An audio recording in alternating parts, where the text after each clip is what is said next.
বাংলাদেশে বসে যারা জিন্নাহকে গালি দেন তাদের উদ্দেশ্যে কিছু বাস্তব কথা বলা দরকার।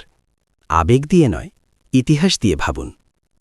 জিন্নাহ না থাকলে ১৯৪৭ সালে বাংলাদেশ নামে কোনো রাষ্ট্রই জন্ম নিত না। এই ভূখণ্ড পরিচিত হতো ভারতের একটি প্রদেশ হিসেবে, পূর্ব বাংলা নামে। একটি প্রদেশ আর একটি রাষ্ট্র, এই দুইয়ের পার্থক্য আকাশ পাতাল। পাকিস্তান ছিল বাংলাদেশ থেকে প্রায় ১০০০ মাইল দূরে। এই ভৌগোলিক দূরত্বই একসময় স্বাধীনতার পথ খুলে দিয়েছিল। প্রশ্ন হল, যতটা সহজ ছিল পাকিস্তান থেকে স্বাধীনতা পাওয়া, ততটাই কি সহজ হতো ভারত থেকে স্বাধীনতা পাওয়া? যে ভারত বাংলাদেশের ৩ দিক ঘিরে রেখেছে, সেই ভারতের ভেতর থেকে বেরিয়ে আসা কি বাস্তবে সম্ভব হতো? ১৯৪৭ সালে ভারত নিজেই ছিল একটি ভঙ্গুর রাষ্ট্র। তখন ভারতের ভেতরে ছিল প্রায় ৫ শতাধিক দেশীয় রাজ্য। এই রাজ্যগুলোর অনেকগুলোই ছিল কার্যত স্বাধীন, নিজস্ব শাসন, নিজস্ব সেনা এবং নিজস্ব আইন নিয়ে। ব্রিটিশরা চলে যাওয়ার সময় এসব রাজ্যকে জোর করে ভারতের সঙ্গে যুক্ত করা হয়নি। তাদের সামনে ৩টি পথ রাখা হয়েছিল: ভারতে যোগ দেওয়া, পাকিস্তানে যোগ দেওয়া অথবা স্বাধীন থাকা।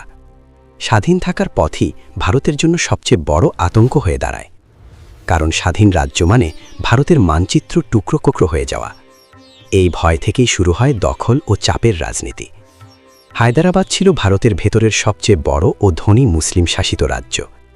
হায়দ্রাবাদের শাসক স্বাধীন থাকতে চেয়েছিলেন, ভারত তা মেনে নেয়নি। ১৯৪৮ সালে সামরিক শক্তি ব্যবহার করে হায়দ্রাবাদ দখল করা হয়। এই দখলের নাম দেওয়া হয় পুলিশ অ্যাকশন, কিন্তু বাস্তবে সেটি ছিল পূর্ণ সামরিক অভিযান। জনমত বা গণভোট কিছুই সেখানে গুরুত্ব পায়নি। এরপর আসে সিকিম। সিকিম ছিল একটি স্বাধীন পাহাড়ি রাজ্য, আন্তর্জাতিকভাবে স্বীকৃত। ধীরে ধীরে সেখানে ভারতের রাজনৈতিক ও সামরিক প্রভাব বাড়ানো হয়। ১৯৭৫ সালে সেনা উপস্থিতির মধ্যেই একটি বিতর্কিত গণভোটের মাধ্যমে সিকিমকে ভারতের রাজ্যে পরিণত করা হয়। এই ইতিহাস জানার পর একটি প্রশ্ন অনিবার্য হয়ে ওঠে: যদি পূর্ব বাংলা ১৯৪৭ সালে ভারতের অংশ হতো, তাহলে কি বাংলাদেশ কখনো স্বাধীন রাষ্ট্র হতে পারত? এখন আসি অর্থনৈতিক বাস্তবতায়।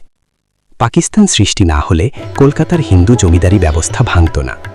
বাংলাদেশের অধিকাংশ জমি থাকত কলকাতা কেন্দ্রিক জমিদারদের হাতে। কলকারখানা, ব্যাংক, বাণিজ্যিক কোম্পানি সবই নিয়ন্ত্রণ করত সেই দাদাবাবু শ্রেণী। বাংলাদেশে শ্রম দিত বাঙালি মুসলমানরা, আর সিদ্ধান্ত নিত কলকাতার এলিটরা। ধর্মীয় বাস্তবতা উপেক্ষা করা যেত না। আরএসএস এবং বাজরাং দলের মতো উগ্রবাদী শক্তির প্রভাব কি পূর্ব বাংলায় পড়ত না? গরুর মাংস খাওয়া নিষিদ্ধ হতো, ধর্মীয় আচরণে হস্তক্ষেপ বাড়ত। এই বাস্তবতায় কি সত্যি আপনি খুশি থাকতেন? আরেকটি মৌলিক সত্য মনে রাখা জরুরি: জিন্নাহ মারা যান ১৯৪৮ সালে। ১৯৭১ সালে জিন্নাহ ছিলেন না। ১৯৭১ সালের নিপীড়ন, বৈষম্য এবং ব্যর্থতার দায় একজন মৃত মানুষের ওপর চাপানো ইতিহাস বিকৃতি ছাড়া কিছু নয়। সমালোচনা করুন, কিন্তু ইতিহাস জেনে করুন। আবেগ নয়, যুক্তি দিয়ে বিচার করুন। কারণ ইতিহাস ভুলে গেলে ভবিষ্যতের সিদ্ধান্তও ভুল হয়ে যায়। আজ আমরা ভারতের বিভিন্ন রাজ্যের দিকে, যেমন কাশ্মীর, খালিস্তান, মণিপুর, নাগাল্যান্ডে তাকালে দেখি যে স্বাধীনতাকামীদের ওপর ভারত কি অত্যাচার করছে। শুধু তাই না, হিন্দু ব্যতীত সকল ধর্মের মানুষ নির্যাতিত, উগ্রবাদী হিন্দুদের দ্বারা আর সরকারি বাহিনীর হাতে। তাই আমাদের উচিত জিন্নাহকে সম্মান দিয়ে কথা বলা, আর যদি তা দিতে না পারি, অন্তত অসম্মান যেন না করি। প্রিয় দর্শক, ১৯৪৭ বাংলাদেশের শেকড়, ৭১ আমার অস্তিত্ব এবং ২৪ আমার অনুপ্রেরণা। যে তিনটার কোনটি অস্বীকার্য নয়, যারা বাংলাদেশি, বাঙালি নয়, যারা বাংলাদেশি, তাদের জন্য তিনটাই জীবনে অন্যতম গুরুত্ববহ দিন।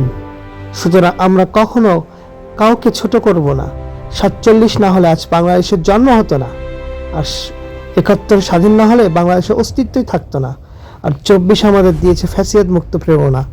ধন্যবাদ। ভিডিওটি ভালো লাগে চ্যানেলটি সাবস্ক্রাইব করবেন এবং বেল বাটনে অল প্রেস করবে, সাথে থাকবেন এবং ফলো করতে ভুলবেন না। আল্লাহ হাফিজ।